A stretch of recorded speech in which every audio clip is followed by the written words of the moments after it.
Morning student. आज हम लोग क्लास 12th में नया चैप्टर जो पढ़ेंगे बच्चों। इसके पहले हमने कैपेसिटेंस के बारे में पूरा डिस्कशन कर लिए हैं और लास्ट टॉपिक जो आपका था capacitance of capacitor with dielectric medium. ठीक है, अब आज हम स्टार्ट करेंगे नया चैप्टर करंट इलेक्ट्रिसिटी। तो हम हेडिंग लगाते हैं आज नया यूनिट आपका सेकेंड है। नया चैप्टर ये करंट इलेक्ट्रिसिटी।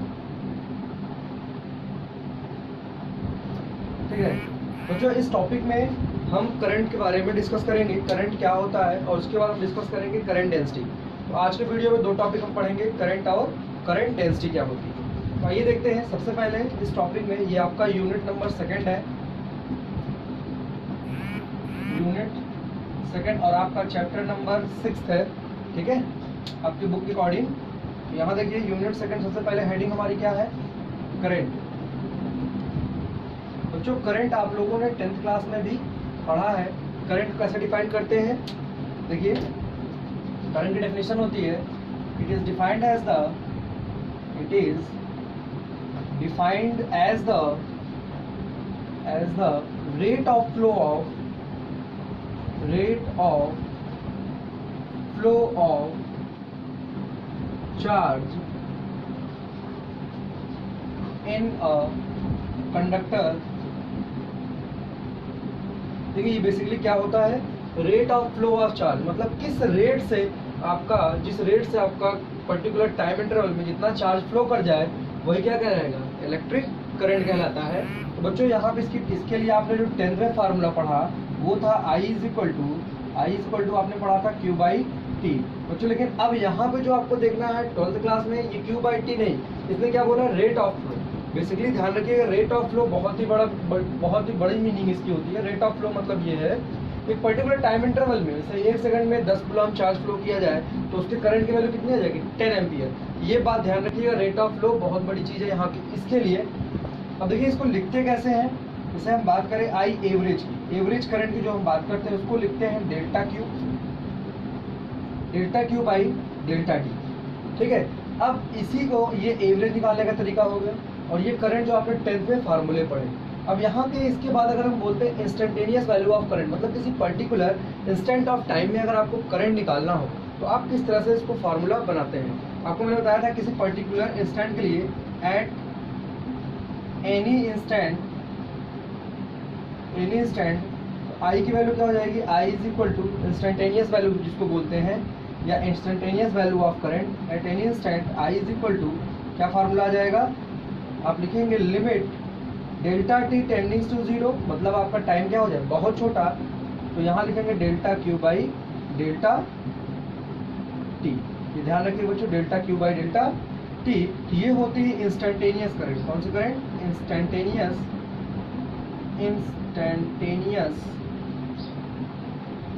करंट। ठीक है बच्चों, तो ये होगा। इसी को लिखने का मेथड मैंने आपको समझाया था, आई इज इक्वल टू हम लिख सकते हैं D Q by D T. अगर चार्ज कितना फ्लो हो रहा हो किसी बहुत ही small time interval, D T क्या है, स्मॉल टाइम इंटरवल में बहुत ही स्मॉल चार्ज फ्लो कर रहा है, वही आपकी क्या होती है, करंट। आइए हम इसकी मीनिंग समझते हैं थोड़ा सा।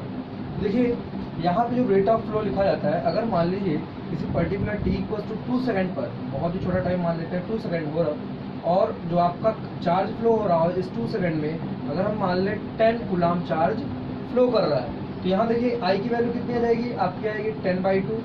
तो करंट की वैल्यू कितनी आएगी, 5 एम्पियर। जैसा कि आपने 10th में पढ़ा है, करंट का ऐसा यूनिट क्या होता है, एम्पियर। अगर यही चीज़, अब हम यही टाइम आपका वही लेते हैं टी इक्वल टू 2 सेकंड में। अब यहाँ मान लीजिए चार्ज का जो फ्लो हो रहा हो 2 सेकंड में 20 कूलम का, कितने कूलम हो रहा है, उसका डबल हो रहा है। तो अब आई की वैल्यू कितनी हो गई, 20/2, यानी कितना एम्पियर, 10 एम्पियर। अब देखिए आपकी इसमें क्या है, करंट कंटिन्यूसली चेंज हो रहा है जैसे जैसे चार्ज का फ्लो बढ़ रहा है। तो यहाँ देखिए ये हाई करंट है, ये लो करंट है 5 एम्पियर, ये क्या हो गई, हाई करंट। इसलिए मैं आपको बार बार कह रहा हूँ, rate of flow of charge मतलब पर्टिकुलर इंस्टेंट ऑफ टाइम पर चार्ज आपके बहुत ही इंपॉर्टेंट है। ठीक है, अगर मान लीजिए अब 1 सेकंड में अगर 100 कूलम चार्ज फ्लो करा दिए, मतलब करंट कितनी फ्लो हो रही है, 100 कूलम, जो कि बहुत ज़्यादा, 100 कूलम अगर चार्ज फ्लो करेगा करंट कितना हो जाएगा, 100 एम्पियर हो जाएगा। और 100 एम्पियर करंट बहुत ही ज़्यादा बड़ी वैल्यू होती है। ठीक है, तो ये हो गए आपके चार्ज के बारे में। इसको समझने के लिए करंट को होता क्या है, रेट ऑफ फ्लो क्या है, इसके लिए। अब देखिए इसमें हम बात करते हैं आगे चलते हुए, ये कैसा है, इंस्टेंटेनियस, बहुत ही स्मॉल क्वांटिटी है, डेल्टा टी टेंडिंग्स टू 0। इसका मतलब ये है बहुत ही टाइम छोटा है, delta Q by delta T. मतलब ये है अगर हम इंस्टेंटेनियस को डिफाइन करें तो इंस्टेंटेनियस करंट वो होता है limiting value of average current. क्या बोलते हैं, limiting value of average current को ही हम क्या बोलते हैं, इंस्टेंटेनियस करंट बोलते हैं। अब हम बात करते हैं इसकी यूनिट की, तो इसकी एसआई यूनिट होती है बच्चों, SI unit of current is ampere. क्या होती है, एम्पियर। और एक एम्पियर जो बराबर होता है, एक एम्पियर की करंट की डेफिनेशन है क्यू बाई टी।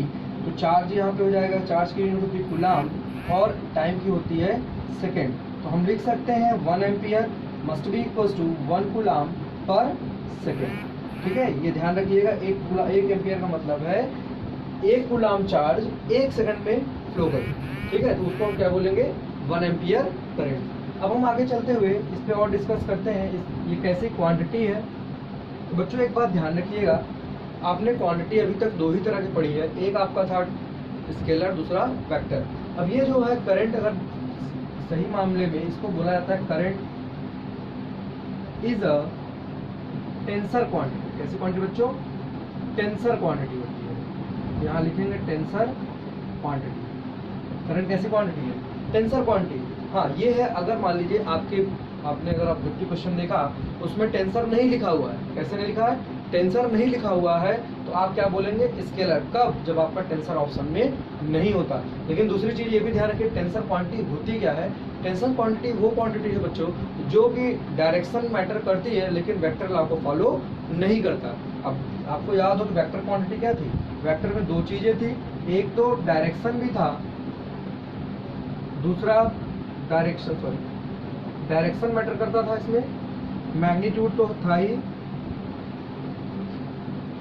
और तीसरी बात जो आपकी थी, ये फॉलो करता था किसको, vector law of addition, vector law को भी फॉलो करता था। लेकिन टेंसर क्या है, टेंसर क्वांटिटी होती है जो सिर्फ और सिर्फ डायरेक्शन को देखे और उसके साथ मैग्नीट्यूड, बस वेक्टर लॉ को फॉलो नहीं करता। वो क्वांटिटी कैसी कहलाती है, टेंसर क्वांटिटी। सॉरी यहाँ पे लिखना भूल गया, टेंसर क्वांटिटी। ठीक है, तो आप इसको नोट कर लीजिए, फिर आगे हम चलते हैं इसके कुछ क्वेश्चंस पे। Note out.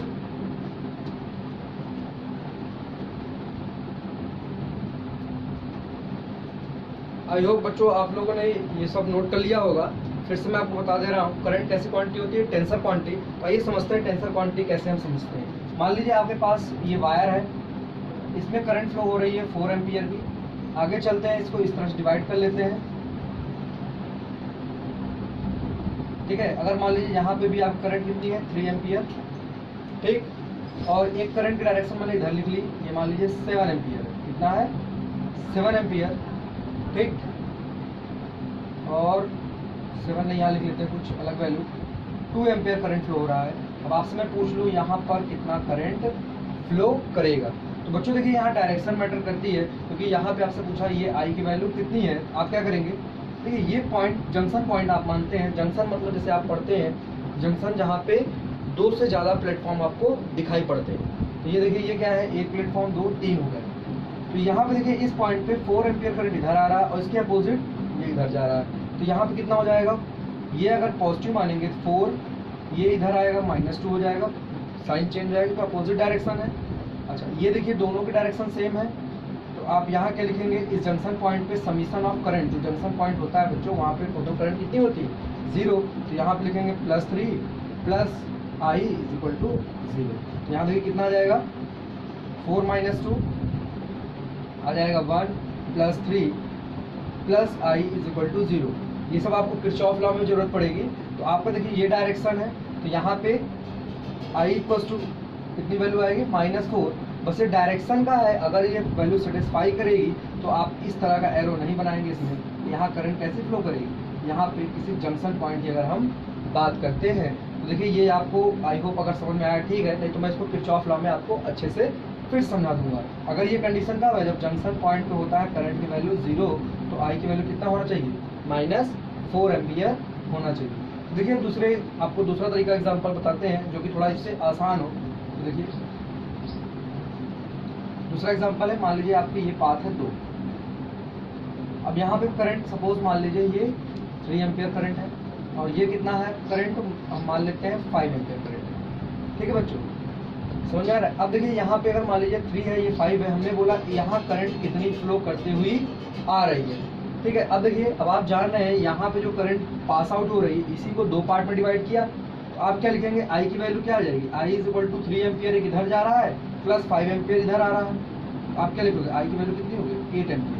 अब देखिए डायरेक्शन तो है लेकिन वेक्टर लॉ को फॉलो नहीं कर रहा है, क्योंकि अगर आप वेक्टर लॉ लगाते हैं तो आप क्या लिखते हैं, यहाँ से यहाँ ज्वाइन करते फिर आप लगाते हैं वेक्टर लॉ, तो इसमें क्या आता है formula √a² + b² + 2ab cos theta. तो हमें इसकी जरूरत यहाँ नहीं पड़ी और ये एंगल हम मान लेते हैं, सपोज ये एंगल कितना रहा 90 डिग्री। ठीक है, तो हम यहाँ पे पाइथागोरस भी नहीं लगा सकते क्योंकि हमको पता है करंट कैसी क्वांटिटी है, टेंसर जो कि डायरेक्शन पे डिपेंडेंट होती है और मैग्नीट्यूड पे भी डिपेंड होती है, लेकिन इसका ट्रायंगल लॉ ऑफ वेक्टर या वेक्टर एडिशन लॉ फॉलो नहीं करता। कौन सी क्वांटिटी, टेंसर क्वांटिटी। आइए हम देखते हैं अब आगे करंट डेंसिटी के बारे में, इसके बारे में डिस्कस करते हैं। करंट डेंसिटी, हेडिंग लगाते हैं करंट डेंसिटी, करंट डेंसिटी। आइए देखते हैं करंट डेंसिटी क्या है। तो बच्चों इसकी डेफिनेशन होती है, ये होता है it is defined as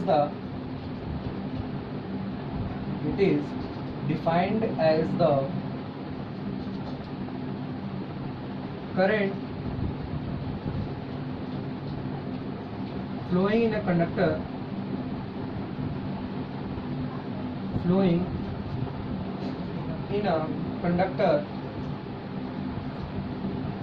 per unit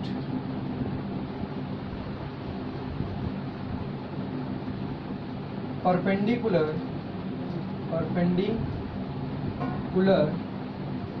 to the surface area.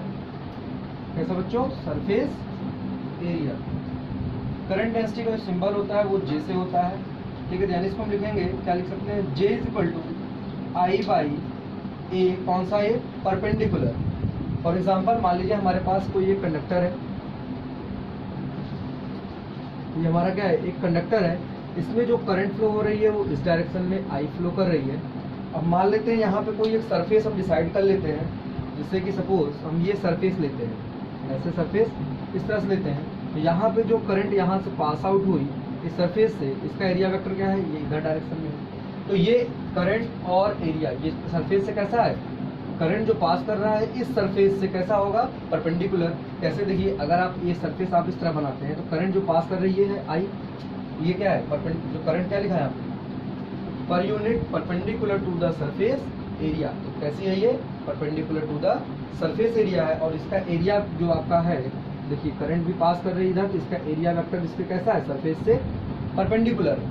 ठीक, अब देखिए जैसे मान लीजिए सपोज आपका ये वैल्यू कुछ इस तरह से हो, ये सरफेस कंडक्टर मैंने इस तरह कट कर दिया, अब भी करंट ये पास कर रही है आई। ठीक है बच्चों, देखिए इसका एरिया क्या होगा, अब मैंने बोला सरफेस एरिया से कैसा होना चाहिए, परपेंडिकुलर। अब इस तरह से कट है, मतलब ये सरफेस ऐसा कुछ रखा हुआ है, तो इसका एरिया क्या होगा, डाउनवर्ड डायरेक्शन में। तो यानी ये एरिया की जो बात करेंगे वो परपेंडिकुलर एरिया ये होगी। ठीक है, अब ये ए है, तो यहाँ से मान लीजिए एंगल अगर थीटा है, तो ये वाला कंपोनेंट क्या होगा, ए कॉस थीटा। क्या लिखेंगे, ए कॉस थीटा लिखेंगे। ठीक है, तो यानी इसका फार्मूला हम ये लिख सकते हैं, ए परपेंडिकुलर इस तरह के केसेस में। ठीक है, इस तरह से केसेस में हमें वो डायरेक्शन लेनी है जो करंट के साथ हो। तो हम देखिए क्या लिखेंगे, J = I/A।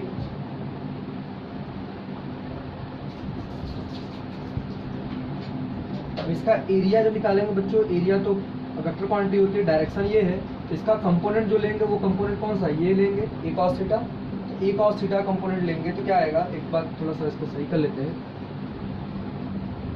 अब यहाँ मान लीजिए ये वैल्यू है ए डैश और ये कितना है, ए एरिया। ठीक है, ए डैश अलग अलग एरिया लेते हैं, तो ये अगर ए डैश है तो ए की वैल्यू क्या होगी, आपकी ए की वैल्यू होगी ए डैश कॉस थीटा। अब इस केस में क्योंकि इसकी एरिया की डायरेक्शन हमें रिक्वायरमेंट है, हमने लिखा है परपेंडिकुलर, तो अब ये हमारा हो गया डायरेक्शन, और हमें ये लेना है क्योंकि ये कैसी क्वांटिटी है, करंट डेंसिटी एक वेक्टर क्वांटिटी होती है, इसको हम जब मिलाएंगे इससे ये आ जाएगा ए डैश, यानी आप लिखेंगे I/A cos थीटा। ये वैल्यू बच्चों देखिए ध्यान से, I = यहाँ से हम लिख सकते हैं I = J × A cos theta. अब देखिए कॉस थीटा जब आता है तो ये हम इसको लिख सकते हैं I is equal to J dot A, यानी ये कैसी क्वांटिटी है, स्केलर प्रोडक्ट दिख रहा है, I equal to J dot A भी लिख सकते हैं। ठीक है बच्चों, ये बहुत ही बेसिक है, वीडियो लेंदी ना हो क्योंकि अपलोड में बहुत ही प्रॉब्लम हो रही है। तो अब मैं इसी वीडियो को यहाँ पे स्टॉप करता हूँ। अब नेक्स्ट वीडियो में इसको और भी एक्सप्लेन करूँगा, तो इसका ध्यान रखिएगा। जो आपको यहाँ पे अगर ना समझ में आया तो आप यहाँ लिखिए पर यूनिट सरफेस एरिया। फिर समझने के लिए एरिया का वो कंपोनेंट लेना है जो करंट के डायरेक्शन में हो, करंट के डायरेक्शन में वही हमको लेना पड़ता है। जो आपका एरिया वेक्टर कट हो परपेंडिकुलर टू सरफेस एरिया रहेगा, लेकिन जब फार्मूला हम लिखेंगे हमें वो एरिया लेना है जो करंट के क्या हो, साथ में हो या करंट के डायरेक्शन में। यानी इसको मैंने क्या लिखा, आई इक्वल टू ए परपेंडिकुलर, या आप आई बाई ए लिखिएगा, आई बाई ए डैश इसके लिए क्योंकि करंट के डायरेक्शन में कौन सा है, ये वाला कंपोनेंट है। ए की वैल्यू क्या है, ए डैश कॉस थीटा। ठीक है, यहाँ पे हम लिखेंगे A dash, sorry A equal to A dash cos theta लिख लेंगे अगर हमारा ये ए डैश होगा। अगर आप इसको चेंज करेंगे तो यहाँ देखिए, अगर इसको ए डैश मानिए, ये ए कॉस थीटा, यहाँ लिखेंगे ए डैश।